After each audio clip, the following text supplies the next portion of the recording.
I lay stretched out on the worn leather couch in my new apartment, the scent of mint tea curling around me like a whisper. One hand gripped the mug, the other rested across my forehead, trying to quiet the pounding in my skull. My phone screen pulsed on the coffee table. Again. Mom, Dad, Evan. The same three names flashing on loop like a warning siren set on repeat. 6 months. That's how long it had been since I walked away from everything. No dramatic speeches, no tears, not even the satisfying slam of a door. I just packed my things, my laptop, a few clothes, and the folder that held every financial record I'd ever kept for them, and left. No one stopped me. No one asked where I was going. And deep down, I think no one believed I would ever really leave. They were used to me being Rachel, the responsible one, the steady one, the invisible backbone that held everything together. I wasn't the daughter who brought chaos. That was Evan. He was the creative, the dreamer, the one who couldn't hold a job for more than 6 months but was always on the verge of something big. And when it all fell apart, there I was, picking up the pieces, quietly, always quietly. They didn't see the hours I worked, the nights I stayed up juggling, spreadsheets for clients just to make sure their electricity didn't get shut off again. They didn't see me skipping vacations, eating microwave dinners, moving the same house deposit around month after month because Evan needed tuition for another course he'd never finish. What they did see? That I didn't complain. That I always showed up. So when I disappeared, I guess they didn't quite believe it. And now? Now the calls won't stop. First it was 1 or 2 a day, then 5, then 12. I turned off notifications, then turned them back on just to feel the buzz again, like a physical reminder that I used to mean something to someone. I used to think being the one who held it all together was strength. That love looked like sacrifice. But here, in this tiny third-floor apartment in Charlotte with its peeling paint and creaky floors, I've learned something else. Love without boundaries isn't love. It's servitude. I'm 36 years old. I've built a solid career as a risk analyst. I've advised people with portfolios 10 times the size of mine. But the one thing I couldn't analyze, couldn't predict, was how far my own family would go to drain me before I broke. And the worst part? I let them. I let my mom guilt me into paying off their second mortgage, just until your father gets back on his feet. I let my dad call at midnight with emergency repairs that always seemed to cost exactly $1,000. I let Evan borrow my savings just until next Friday, then act like I was petty when I followed up. I let all of it happen, and I told myself it was love. It was duty. It was what a good daughter did, until the day I opened my bank app, saw the balance, and couldn't even afford a gallon of milk. I sat in the parking lot of a gas station, hands trembling, and realized, this isn't help. This is erasure. I wasn't Rachel anymore. I was a wallet with a contact photo, a walking solution to every crisis they didn't want to solve themselves. And yet, even now, I hear that voice in my head, my mom's voice. If you still care about us, Rachel, you'll call back. Right now. But I didn't. I haven't. I just sat there on the couch tonight, eyes closed, listening to the quiet. The kind of quiet that doesn't ask for anything. The kind that feels like freedom. Before we jump in, tell us where you're tuning in from. And if this story touches you, make sure you're subscribed, because tomorrow I've saved something extra, special for you. The first time I sent them money, I didn't think twice. It was a power bill. Mom said they'd forgotten to mail it in, and the lights had already been shut off. She was crying on the phone saying, "Rachel, please, I know you're busy. I wouldn't ask if it weren't urgent." I transferred $146.80 that same night. Then came the gas bill, the broken refrigerator, Dad's prescription refills, and eventually Evan's latest attempt at a career, a 3-week graphic design course that cost $900. I covered it all. quietly, automatically. At first, I told myself it was temporary.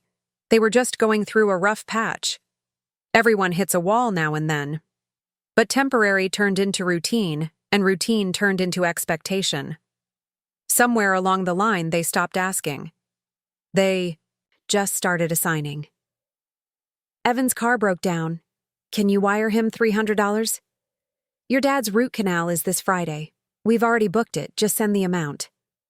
We're repainting the front of the house. Evan picked the color. I began tracking the payments.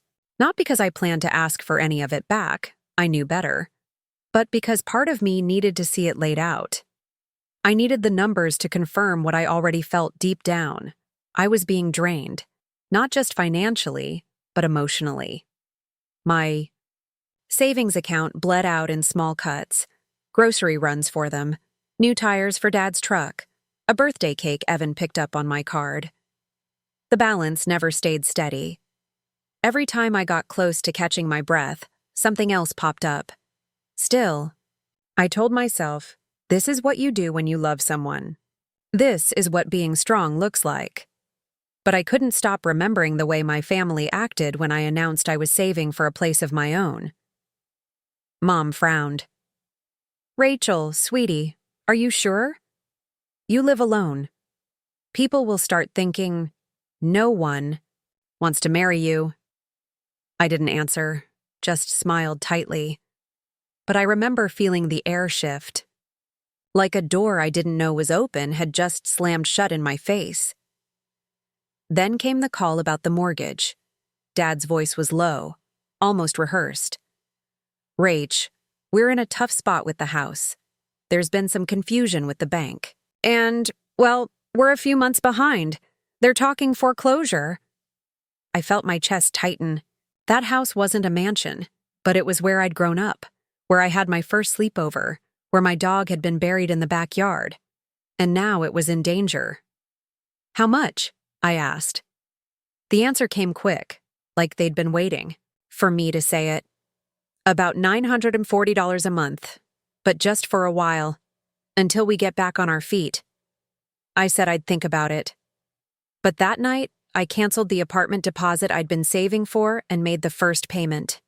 And then another. And another. Nearly 2 years passed. I sent that money month after month, plus everything else that came up in between. A new water heater, a roof patch job, emergency vet bills for the cat Evan brought home. By the end of it, I'd sent over $31,000. I never got a thank you. I never got a receipt. I never even got an update. I just kept sending, until one quiet Sunday afternoon something shifted. It was raining, light, cold, and I was driving groceries over to their house like I always did. I'd picked up salmon, some frozen meals, fresh spinach, things Mom liked but wouldn't buy herself. When I walked in, she didn't greet me. She stood in the kitchen, arms crossed. We need to talk, she said, without even looking at me. I paused. Okay. What you've been sending, it's not enough anymore. I blinked. What? Dad stepped in from the hallway. You make good money, Rachel. You live alone. Meanwhile, we're just trying to survive. Doesn't that seem unbalanced to you? I felt the groceries slipping from my fingers as I set the bags on the counter. Unbalanced? Evan, sprawled on the couch in the next room, didn't even look up from his phone. You're not exactly struggling, Rach. Sharing wouldn't kill you. My chest burned. I looked at Evan, my brother, 2 years younger, who had never held a full-time job for more than 5 months, who was still finding himself at 34. Sharing, I said slowly, goes both ways. All you ever do is take. Mom stepped forward, her mouth tight. That's enough. You're being disrespectful. I exhaled slowly, trying to keep my voice level. I've paid the mortgage. I've paid the bills. I've paid for Evan's online courses, the roof, the groceries, everything. And you're telling me it's not enough? She didn't flinch. If it's that much of a burden to you, she said coldly, then maybe you shouldn't come back at all. The silence that followed cracked through me like ice. She didn't yell. She didn't cry. She just said it. I looked around the kitchen. The floor I'd helped pay to resurface. The fridge I'd replaced. The dining table Evan built as a project, then never finished sanding. And I realized something. This wasn't my home. It hadn't been for a long time. "All right," I said. My voice was calm. "If that's how you feel, I hear you." I turned and walked out. No one followed. No one stopped me. Evan muttered something like overdramatic behind me, but it didn't matter. The rain had picked up by then, soaking my hair and my jacket. But it felt light. Like something had been peeled off my back. Something heavy and quiet and years overdue. That night, I didn't go straight home. I parked at a gas station, sat in the driver's seat, and stared at my contacts list. Mom, Dad, Evan. I blocked them all. And for the first time in my adult life, I wasn't waiting for someone else to approve of my decision. I was just free. The quiet that followed was unfamiliar, almost suspicious. At first, I expected the silence to be temporary, maybe a few days. Maybe they'd let the dust settle. But then a week passed, then 2. No calls, no voicemails, just the kind of stillness that makes you wonder if the world's holding its breath. Started to believe that maybe, just maybe, they were letting me go too. But then, in the middle of a Monday afternoon, my phone lit up. A message from Mom. "Your dad got a letter from the bank. It's serious this time. Please call me."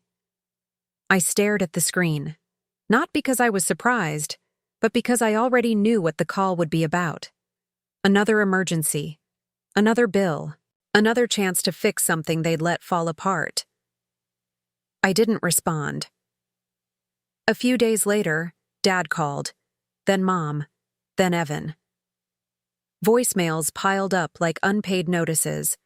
Some were soft and pleading, others sharp and accusatory. Evan's message in particular stuck with me. "You don't get to walk away from your family just because it's easier. If the house goes down, that's on you." I laughed. Out loud. In the middle of the office parking lot. Easier? There was nothing easy about any of this. After everything I'd done, the years of support, the sacrifices, the $31,000 they never once thanked me for. And now they were blaming me? As if my refusal to keep bailing them out somehow made me the villain? That night, I sat on the edge of my bed, opened my banking app, and pulled up the transfer history. I matched every single payment to the dates I remembered. The months I'd sent money, the notes I'd written in the transfer memos, mortgage, utilities, roof repair. And then, just out of curiosity, I logged into the bank account that had been used for the house payments. I'd never checked it before. I'd trusted them, but now something felt off, and there it was, in black and white. The last mortgage payment had been made nearly 9 months ago. 9 months, which meant the last 3 months' worth of payments I'd sent, nearly $4,600, hadn't gone to the house at all. I felt the air leave my lungs. My fingers went numb, my stomach turned cold. I refreshed the page, checked again, same result. The mortgage had been delinquent for almost a year. Status, at risk of foreclosure. But the money? The money had gone somewhere. I closed my laptop and sat still in the dark, the only sound in the apartment, the soft hum of the refrigerator. For a long time I didn't move. I just stared at the wall, trying to piece together what this really meant. They hadn't just failed to tell me. They'd lied, not once, not twice, but repeatedly, boldly.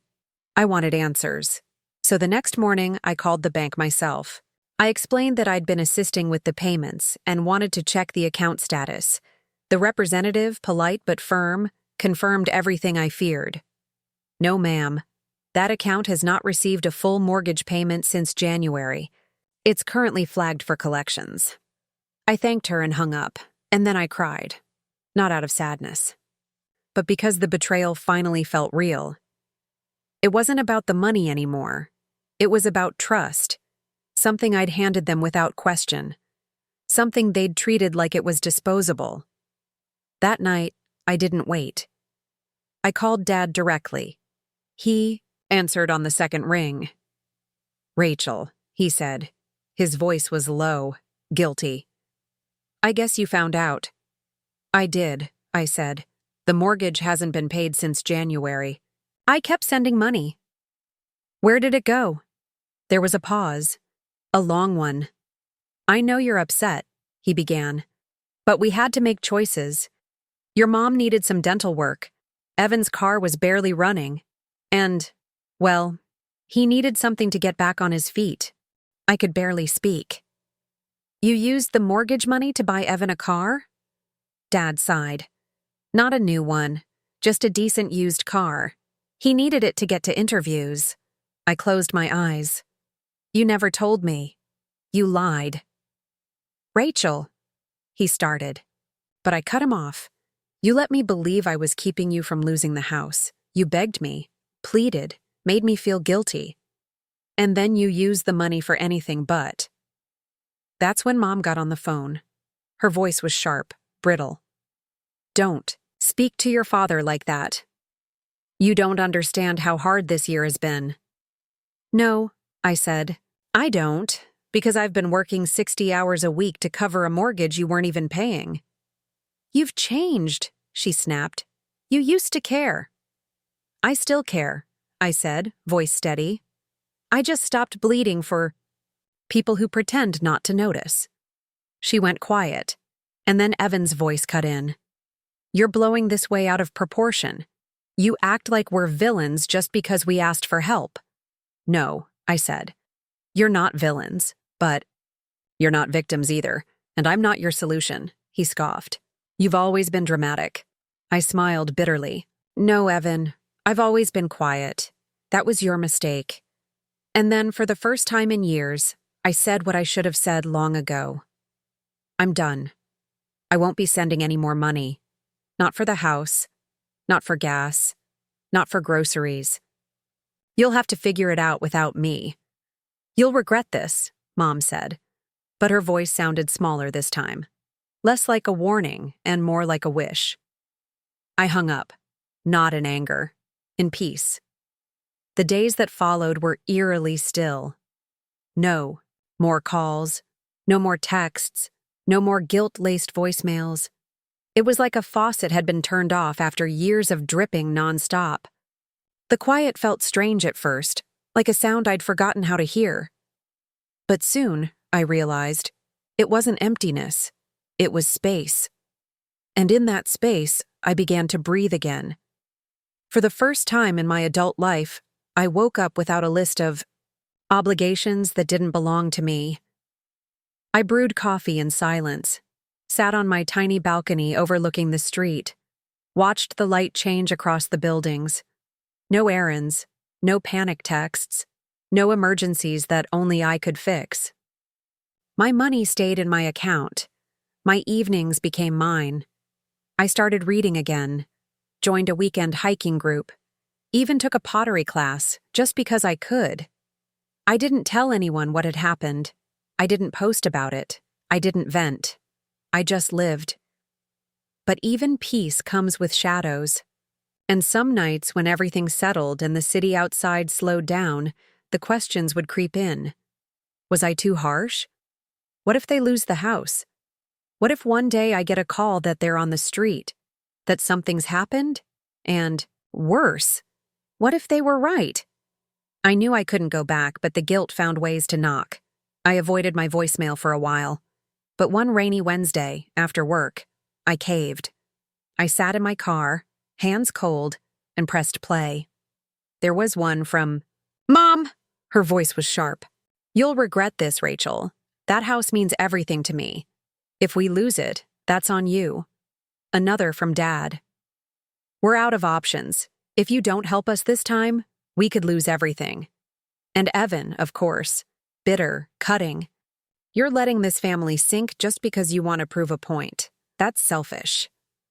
I listened to every word, every pause, every hint of blame that curled into their voices like poison. But I didn't cry. I didn't rage. I just sat there, exhausted. They always knew how to twist it, how to make me question myself. For years, I'd believed that my worth was measured by what I could give. That being useful was the same as being loved. That being the good daughter meant absorbing everyone's burdens quietly. And now, with the silence finally stretching long enough to think clearly, I saw it all for what it was. Control. Not the kind with shouting or fists, but the kind built from guilt, from obligation, from being told over and over again that we need you, but never, not once, we see you. I got out of the car, walked up to my apartment, and pulled out a box I'd tucked away in the closet. Inside were old birthday cards, faded receipts, printouts of transfers, and handwritten notes I'd never sent. I laid them all out on the kitchen table. One by one, I sorted through them, not for nostalgia, but for closure. And when I was done, I took them out to the balcony and burned every single one. The flame was small at first, then quick and hungry. I watched the smoke curl into the night sky, watched years of silent sacrifice turn to ash. I didn't feel triumphant. I felt whole. That night, I slept without waking. No panic, no racing thoughts, no dreams of overdue bills or forgotten calls. Just sleep, deep and uninterrupted. In the morning, I stood by the window, mug in hand, and watched the sun come up. The city moved beneath me like a quiet river, cars, people, life continuing on, and I smiled. Not because everything was perfect, but because, for the first time, it didn't have to be. I wasn't waiting for an apology that would never come. I wasn't hoping for recognition or change. I had let go of the version of myself that believed love meant sacrifice, that believed family came before self, no matter the cost. I was done being a lifeline for people who never learned to swim. Maybe they would lose the house. Maybe they wouldn't. Maybe I'd get another voicemail someday, another attempt to pull me back into that old rhythm. But I knew, deep in my bones, I wouldn't answer.